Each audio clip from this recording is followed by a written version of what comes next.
안녕하세요. 스포츠 뉴스입니다. 어제 프리미어12 50 논란으로 시작합니다. 문제의 장면인데요. 김하성이 태그를 피해 득점했는데 일본 심판이 아웃을 선언해 논란이 됐습니다.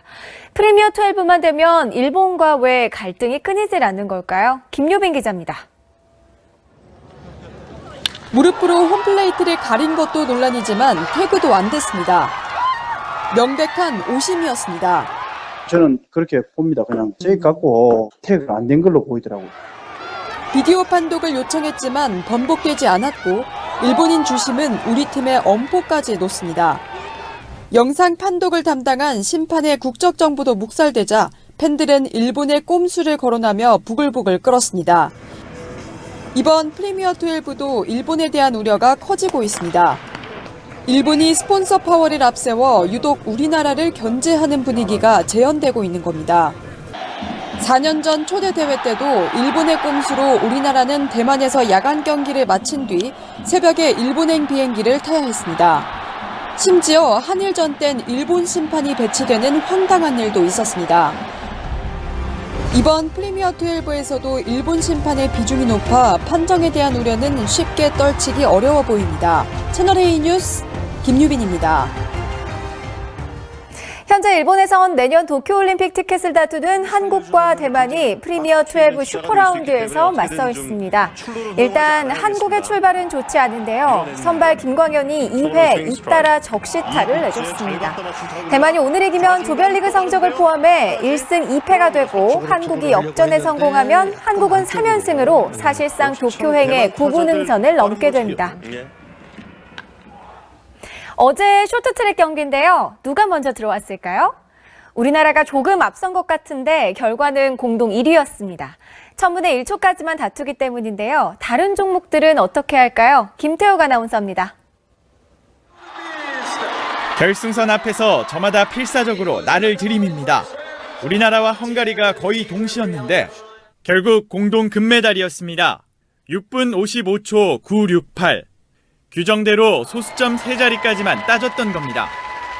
다른 종목 기준은 어떨까요? 지난해 봅슬레이 대표팀은 평창올림픽에서 3분 16초 38로, 박태환은 런던올림픽 200m에서 1분 44초 93으로 공동 은메달을 땄습니다. 수영과 봅슬레이는 100분의 1초, 소수점 2자리까지, 육상과 빙상, 쇼트트랙은 1000분의 1초, 소수점 3자리까지 확인합니다. 100만 분의 1초까지 측정을 하는데 이제 종목 규정상 정해져 있는 소수점까지만 이렇게 측정하고 공개하고 있습니다. 찰나의 순간 0.001초를 줄이기 위한 선수들의 질주는 오늘도 계속됩니다.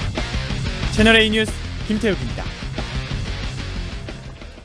올여름 화제가 됐던 영상이죠. 여중생 양예빈이 엄청난 격차를 극복하고 우승하는 모습인데요. 그런데 또 한 명의 천재 소녀가 등장해 육상계가 술렁이고 있습니다. 케냐 선수보다 뛰어난 신체를 갖췄다는 신수민, 염정원 기자가 취재했습니다. 머리 하나가 더 큰 선수를 따돌리고 후반엔 거의 혼자 달립니다. 혜성처럼 등장한 육상 중장거리 유망주 중학생 신수민입니다. 육상을 배운 지 6개월 만에 국내 대회 1위를 휩쓸었습니다. 기자와 나란히 서니 확연히 비교되는 작은 체구. 호기롭게 대결을 벌였는데 설마 했던 일이 현실이 됩니다. 저랑 이만큼 차이가 납니다. 수민 양이 이렇게 잘 달립니다. 압도적인 레이스의 비밀은 월등한 상하체 비율에 있습니다. 육상은 일단 다리가 길어야 유리하지만 엄밀히 말하면 상하체 비율이 더 중요합니다. 일반인의 하체 비중은 50%고 육상 선수들은 53% 정도입니다. 육상 강국 케냐 선수들이 55%인데 신수민은 58%가 넘습니다. 하체 비중이 높으면 한 발을 뻗어도 더 멀리 갑니다. 상체가 작기 때문에 덜 흔들리고 에너지 손실도 그만큼 적은 겁니다. 하지장이 지금 58%가 넘어서 상당히 놀랐는데 이런 것들이 아마 좋은 기록을 내는데 도움이 되지 않을까. 수영도 꾸준히 해 심폐 능력도 좋습니다. 야무지게 달릴 때와 달리 수줍음 가득한 중학생 소녀. 신수민의 혜성 같은 등장으로 한국 육상의 미래가 밝아지고 있습니다. 채널A 뉴스 염정원입니다. 재밌게 보셨나요? 오늘 준비한 소식은 여기까지입니다. 지금까지 스포츠 뉴스였습니다.